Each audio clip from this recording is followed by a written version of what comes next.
Professor Jim, he was an institution, a fixture in our lives. We all remembered him, or so we thought. He was tall and thin, always dressed in tweed. His spectacles perched precariously on the end of his nose. Professor Jim had a nervous habit of pushing them back up with his index finger. He always carried a worn leather briefcase, overflowing with papers and books. It was as if he carried the weight of knowledge itself. Professor Jim taught history, but not from a textbook. He brought the past alive with his booming voice and animated storytelling. He could transport us to ancient Rome or medieval England with a flick of his wrist. His lectures were legendary. Students packed the hall, eager to be enthralled by his tales of bygone eras. Professor Jim was more than just a teacher. He was a legend. We all had our favorite Professor Jim stories. There was the time he accidentally wore mismatched shoes to class. He didn't even notice until a student pointed it out. He just laughed, shrugged, and continued his lecture on the French Revolution. Professor Jim was eccentric, brilliant, and unforgettable. He was a part of the fabric of our lives. Years passed. We graduated, moved on, and built our own lives. But Professor Jim remained a touchstone in our conversations. We'd reminisce about his lectures, his quirks, his infectious laughter. We'd share our favorite Professor Jim stories, each recollection sparking another. We all had our own unique memories, yet they were all woven together into a shared tapestry of experiences. We had inside jokes too, references to obscure historical events that only those who had attended his lectures would understand. We'd quote his more memorable pronouncements, our voices taking on his booming cadence. History, he'd often say, is not a dusty old book, but a living, breathing story. And we believed him. After all, he was Professor Jim. He knew everything. We kept in touch sporadically, those of us who had been closest to him. He always wrote back, his spidery handwriting filling the page with news and greetings. He never seemed to age, his letters as sharp and witty as ever. Professor Jim was a constant in our ever-changing world. We thought he'd always be there. It started with an old photo album. I was visiting my parents, clearing out the attic, when I stumbled upon it. It was filled with pictures from my college days. There were photos of my friends, my dorm room, even my disastrous attempt at baking a birthday cake, and then, I saw it. A photo of me standing on the steps of the university library, my arms slung around the shoulders of a tall, thin man with a shock of white hair. Professor Jim. I smiled, memories flooding back. I remembered that day. It was graduation day. Professor Jim had pulled me aside after the ceremony. He'd told me how proud he was of me, how much potential I had. He'd given me a book, a first edition of my favorite novel, with a handwritten inscription inside. To a bright future, it read, "Never stop learning." I flipped through the rest of the album, eager to find more pictures of Professor Jim, but there were none. Not a single one. I checked the other albums, the boxes of old photos, even the dusty frames on the mantelpiece. There was no sign of him. It was as if he'd been erased. "Do you recognize this man?" I asked, pointing to the photo of Professor Jim. "Are you sure he was a professor at your college?" Doubt gnawed at me. I scrolled through years of digital photos on my phone. Nothing.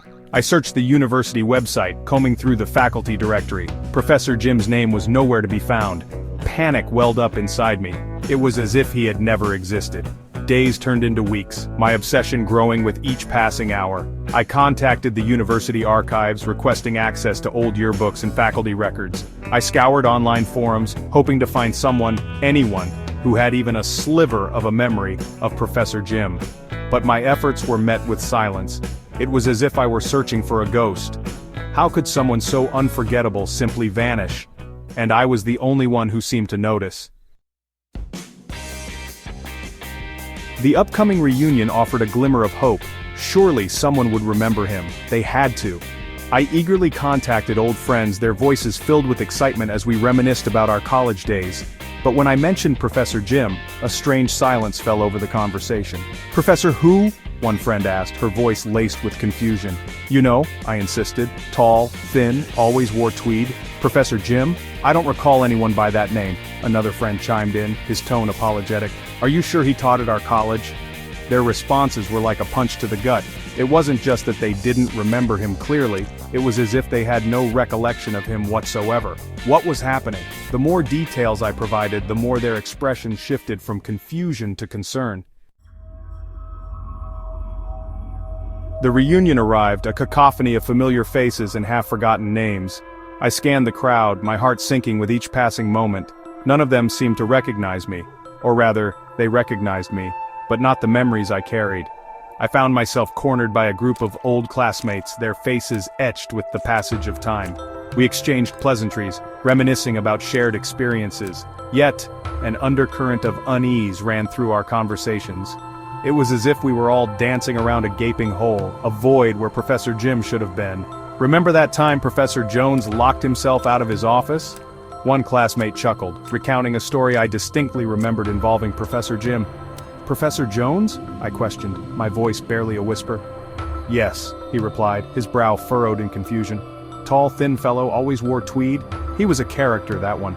They were attributing my memories of Professor Jim to someone else. I was trapped in a nightmare, a world where reality was fluid and memories could be manipulated, stolen, or erased entirely.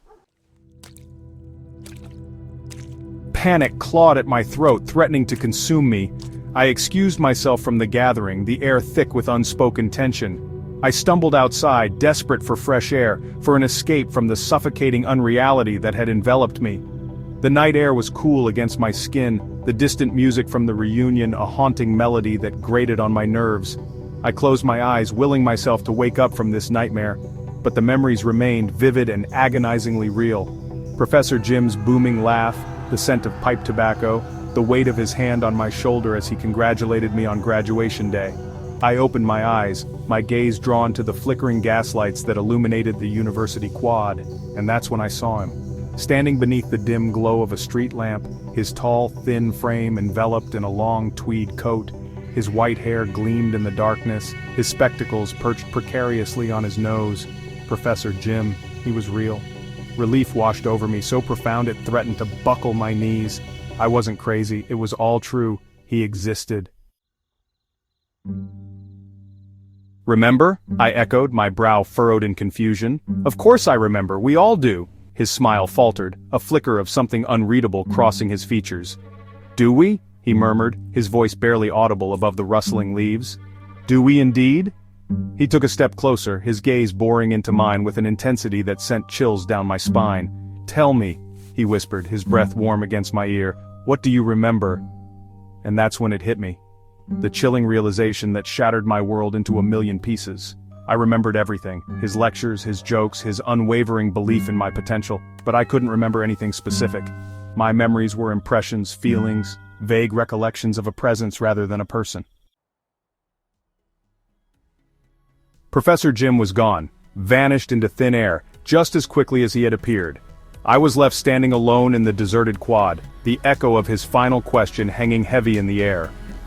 "What do you remember?" The truth was, I didn't know anymore. Were my memories real? Or were they simply fragments of a shared delusion, a collective hallucination conjured by a group of students desperate to hold on to a cherished figment of their past? I returned to the reunion, my mind reeling. The faces that greeted me were no longer familiar. Their laughter sounded hollow, their conversations meaningless. I was a stranger in a world that no longer made sense. Professor Jim's disappearance remained a mystery, a chilling enigma that haunted my waking hours. I never spoke of him again, fearing the dismissive looks, the concerned whispers, the unsettling possibility that I was losing my grip on reality. But sometimes, late at night, when the wind howls and the shadows dance, I imagine I can still hear his voice. A low rumble, carried on the breeze, whispering a single, haunting question. What do you remember? And in those moments, I am left to confront the terrifying truth, that some mysteries are not meant to be solved. For beyond the veil of reality lies a twilight zone of uncertainty, where memories are fluid, and nothing is quite as it seems.